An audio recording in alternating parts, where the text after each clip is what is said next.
வணக்கம். திருச்சியில் இன்னைக்கு சிஎம் அவர் சிஎம் ஆனதுக்கப்புறம் இன்னைக்கு தான் முதலாக மக்களை, அதாவது நிறைய பேரில் குறிப்பிட்ட மக்களை வந்து சந்திக்கிறாரு. அங்கே அவருடைய அந்த ஆவேசமான பேச்சு அதை பற்றியும், அப்புறம் அவர் பேசுனதுக்கு வந்து எழிலன் வரிக்கு வரி அதை பற்றி கருத்து சொல்லியிருந்தார். அவருடைய விமர்சனத்தை வச்சுருந்தார். அதை பற்றி தான் இந்த வீடியோவில் பார்க்க போகிறோம். அதுக்கு முன்னாடி இந்த ஒரு வாய்ஸை கேட்டுருங்க. ஏன்னா இது இந்த வீடியோவுக்கு சம்பந்தம் இருக்குது, அதனால் இதை கேட்டுருங்க. நதி பாட்டுக்கு போயிட்டே இருக்கும். அந்த நதி மாதிரி தாங்க நம்ம வாழ்க்கையிலையும் நம்மளை வணங்குறவங்களும் ஓகே, இதை பற்றி கடைசியில் பேசுவோம், இந்த வாய்ஸை பற்றி. இன்றைக்கி சிஎம் அவர்கள் வந்து அவ்வளவு நாள் அவருக்கு கொடுத்துருந்த ப்ரெஷர் இருக்குது பாருங்கள். அந்த சிஎம் சேரில் அவர் வந்து உட்கார்ற வரைக்கும், அதுக்கு 1 மணி நேரம் முன்னாடி வரைக்கும் அவருக்கு பல ப்ரெஷர்கள் கொடுத்துக்கிட்டு இருந்தாங்க, பல விமர்சனங்கள் பண்ணிகிட்டு இருந்தாங்க. அந்த அளவுக்கு அவர் அதையெல்லாம் தாங்கி அதையெல்லாம் சமாளித்து அந்த ஒரு சீட்டில் வந்து உட்கார்ந்ததுக்கப்புறம் ரொம்ப அமைதியான ஒரு சிஎம்மை தான் நாம் பார்த்தோம். ரொம்ப சைலண்ட்டான பழைய சிஎம் அவருடைய படத்துலலாம் பார்ப்போம், அந்த மாதிரி ஒரு சிஎம்மை தான் நாம் பார்த்தோம். இன்றைக்கி இங்கே திருச்சியில் அப்படி பிளாஸ்ட் ஆகிற வரைக்கும் அது இருக்கும். யாருக்குமே வந்து அவ்வளவு நாளாக அவருக்குள்ளே இருந்த அந்த ப்ரெஷரை எல்லாம் வந்து எனக்கு தெரிஞ்சு இன்றைக்கி அந்த மேடையில் அங்கே தான் வந்து அவர் ரிலீஸ் பண்ணியிருக்காருன்னு நினைக்கிறேன். எனக்கு தெரிஞ்சு இன்றைக்கி வந்து அவர் ஒரு சிஎம்மாக வரல, அங்கே திருச்சி கிழக்கில் நடக்க போகிற அந்த இடைத்தேர்தலுக்கு ஒரு பிரச்சாரமாகவும் இருக்கட்டும் அப்படின்ற மாதிரி தான் இன்றைக்கி வந்து அவர் பேசியிருப்பார்னு நினைக்கிறேன். இன்றைக்கும் தீய சக்தி தூய சக்தி அதை பற்றி தான் பேசியிருந்தார். ஒரே எதிரி டிஎம்கே மட்டும்தான், போட்டியே தாவேகாவுக்கும் திமுகவுக்கும் மட்டும்தான், அதை சொல்லியிருந்தார். அப்புறம் இந்த 1000 வாட் மின்சாரம் வந்து திமுகலாம் கொடுக்கலங்க, அது மேடம் ஜெயலலிதா அவங்க கொண்டு வந்தது. சிங்கப்பெண் வந்து இன்னும் 1 வாரத்தில் அந்த திட்டம் ஆரம்பிச்சிருவாங்க. அப்புறம் சட்டம் ஒழுங்கு, அது என்னமோ நான் வந்ததுக்கப்புறம் தான் இந்த மாதிரிலாம் சீர்குலைஞ்சதாக சொல்கிறாங்க, அதெல்லாம் இப்போ வந்ததா, அதுக்கெல்லாம் காரணம் யார், திமுக அரசு தானே அப்படின்னு அவர் சொல்லியிருந்தார். அதுதான் உண்மை. ஏன்னா 13ஆம் தேதி அவர் பதவியேற்ற அன்னைக்கு தான் என்னமோ இந்த ரவுடிங்கெல்லாம், இந்த பொறுக்கி பசங்கள்லாம் பிறந்த மாதிரியும், அதுக்கப்புறம் தான் இவங்க வந்து வளர்ந்து ஒரு 10 நாள்லேயே வளர்ந்து இந்த மாதிரிலாம் பண்ண மாதிரியும் திமுக சொல்லிக்கிட்டு இருக்காங்க. இவங்களெல்லாம் வளர்த்து விட்டது யார், இவங்களெல்லாம் இப்படி பண்ணது யார், இவங்களுக்கெல்லாம் இந்த தைரியம் கொடுத்தது யாருன்னா திமுகவுடைய அரசு தான். அந்த அரசில் இவங்களை பற்றிலாம் பெருசாக கண்டுக்காமல் இருந்ததுனால தான் அவங்கெல்லாம் இப்படி வளர்ந்து இந்த மாதிரிலாம் போய் செய்ய ஆரம்பிச்சிருக்கிறாங்க. இதெல்லாம் கண்டிப்பாக ஒடுக்கிறதுக்கு கொஞ்சம் நாள் ஆகும். அதை தான் அவர் சொல்லியிருந்தார். என் மேலே பழியை போட்டிருக்கீங்க, அதுவும் வெறும் 20 நாளில் எப்படி தான் இவங்களெல்லாம் இதை சொல்ல முடியுதோ தெரியல. 1 மாதத்துக்குள்ளே, இன்னும் 1 மாதம் கூட ஆகலை, அதுக்குள்ளேயும் வந்து இவர் மேலே இந்த மாதிரி குற்றச்சாட்டுலாம் வச்சுக்கிட்டு இருக்காங்க. சிஎம் அவர்கள் வந்து ஒரு சிஎம்மாக அந்த மேடையில் இல்லாமல் அவர் வந்து ஒரு பிரச்சாரத்துக்கு வந்த மாதிரியும், 1 மாதத்துக்கு முன்னாடி நாம் பார்த்த அந்த ஒரு விஜய் அவர்களையும் தான் இன்றைக்கி பார்த்தோம். சரி, இதுக்கு வந்து எழிலன் வரிக்கு வரி அவர் சொன்ன ஒரு விஷயத்துக்கும் பதில் சொல்லிகிட்டு இருந்தார். அதில் எழிலன் முதல்ல என்ன சொல்கிறாருன்னா, முதல்ல எழிலன் யார் அப்படின்றதே நிறைய பேருக்கு தெரியலைங்க. இன்றைக்கி அவர் வந்து சிஎம் அவர் சொன்னது, திருச்சியில் பேசுனதை பற்றி வரிக்கு வரி அவர் சொன்னபோது தான், ஓஹோ இவர் தான் 1000 விளக்கு எம்எல்ஏவா, முன்னாள் எம்எல்ஏவா, இவரை நாங்கள் பார்த்ததே இல்லையப்பா அப்படின்னு மக்கள்லாம் கேட்குற அளவுக்கு தான் அவர் இருக்கார். அவரே அந்த தொகுதிக்கு போனதும் கிடையாது. அப்படி போயிருந்தாருன்னா ஒழுங்காக அந்த தொகுதிக்கு தேவையானதை செஞ்சுருந்தாருன்னா 15,000 ஓட்டு வித்தியாசத்தில் ஜேசிடி பிரபாகரன் கிட்ட தோற்றுருக்க மாட்டார். இப்போ அவர் வந்து ஸ்டேட் செக்ரட்டரி மெடிக்கல் விங்கில் இருக்கிறார். மற்றபடி அவர் ஜெயிச்ச எம்எல்ஏலாம் கிடையாது.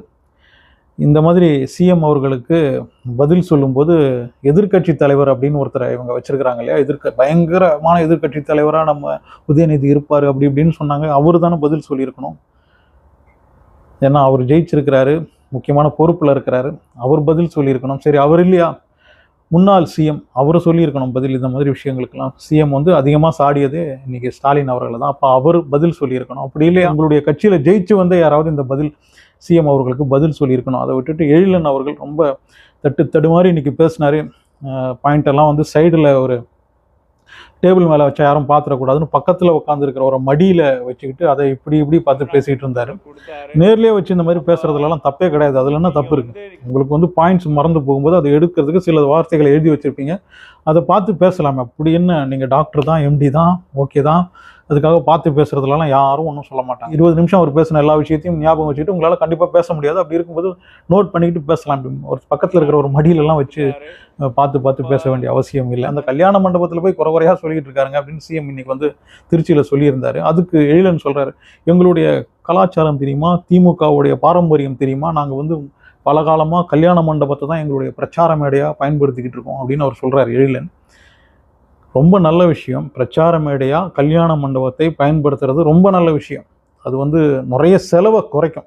ஆனால் நீங்கள் என்ன பண்ணுறீங்க, பிரச்சார மேடையாக எங்கேயாவது ஏதாவது ஒரு கல்யாண மேடையை பயன்படுத்திக்கிட்டு கோட்டரு, பிரியாணி, 200 ரூபாய் இதெல்லாம் கொடுத்து தானே மக்களை கூட்டிகிட்டு வந்து கூட்டமாக கூட்டிகிட்டு வந்து பிரச்சாரம் பண்ணுறீங்க.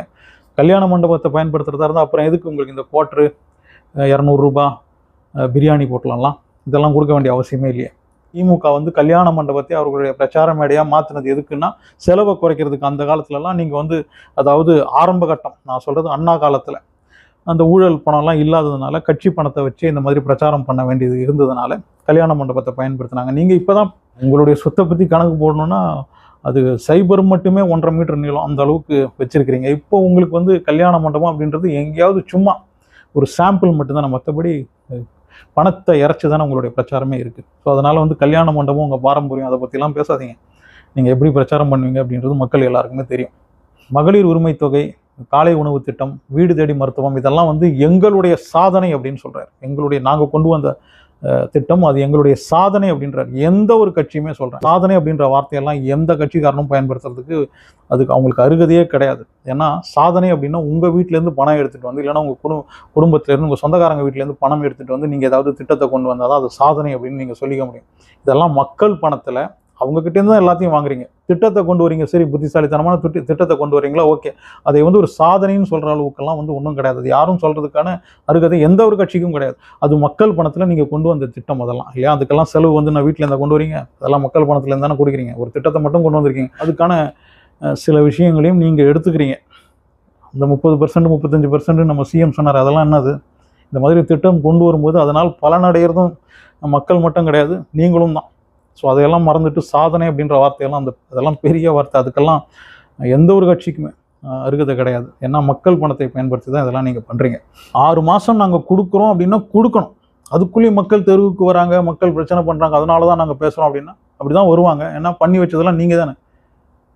போன மாதம் வரைக்கும் நீங்கள் தானே இருந்தீங்க. அப்புறம் மக்கள் தெருவுக்கு போகாமல் அதையெல்லாம் தீர்த்து வைக்கணும்னா கண்டிப்பாக நாட்கள் ஆகும். சார், டாக்டர் சார், நீங்கள் வந்து எழிலன் அவர்களே, நீங்கள் வந்து டாக்டர் இல்லையா, எம்டி, உங்களுக்கே தெரியும், ஒரு பேஷண்ட் தலைவலின்னு உங்ககிட்ட வந்தாலே நீங்கள் 1 வாரத்துக்கு மாத்திரை கொடுப்பீங்க. 1 வாரம் கழிச்சு தான் இது வந்து பூர்ணமாக குணமாகும் அப்படின்னு சொல்லுவீங்க. அப்படி இருக்கும்போது தலைவலிக்கே 1 வாரம் நீங்கள் கொடுக்கும்போது ஒரு ஸ்டேட்டுடைய மொத்த பிரச்சனைக்கும் வந்து உங்களால் ஒரு 6 மாதம் கொடுக்க முடியல. 2வது நாளே வந்து கியோமியான்னு கத்திக்கிட்டு இருக்கீங்க. ஸோ டைம் கொடுங்க டாக்டர் சார், டைம் கொடுங்க.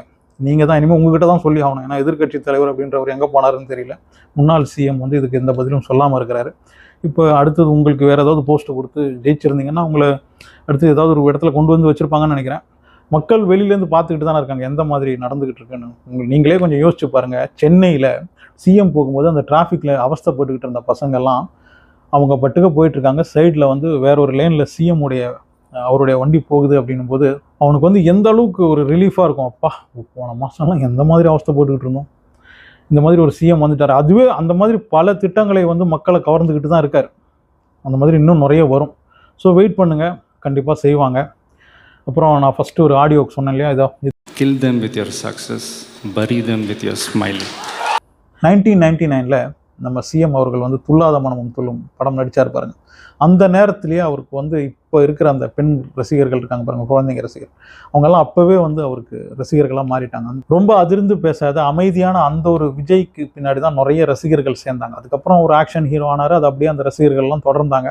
ஒரு சில ஆவேசமான டைலாக்லாம் பேசினார், அதுவும் மக்கள் ரசித்தாங்க. இருந்தாலும் அமைதியான நாடு, அமைதியான மாநிலம், அமைதியான குடும்பம், அமைதியான மனிதன், இதுதான் மக்களுடைய எல்லாருடைய விருப்பமும் இல்லையா. அந்த அமைதியான அதிர்ந்து பேசாத அதே சமயத்தில் ரொம்ப தெளிவான மக்களுக்கு மோட்டிவேஷன் கொடுக்குற மாதிரியான அந்த ஒரு சிஎம்மை, அந்த ஒரு விஜயை உங்களுக்கு பிடிக்குமா? எலெக்ஷனுக்கு முன்னாடி இருந்த அந்த ஒரு சிஎம் உங்களுக்கு பிடிக்குமா? அந்த மாதிரி பேசுகிறது உங்களுக்கு பிடிக்குமா? உங்களுடைய கருத்தை கமெண்ட் செக்ஷனில் வந்து பதிவு பண்ணுங்கள். ஆனா ஸ்டூடெண்ட் சேனலை சப்ஸ்கிரைப் பண்ணி வச்சுக்கோங்க. அவ்வளோதாங்க, அவ்வளோதான் மேட்ரு.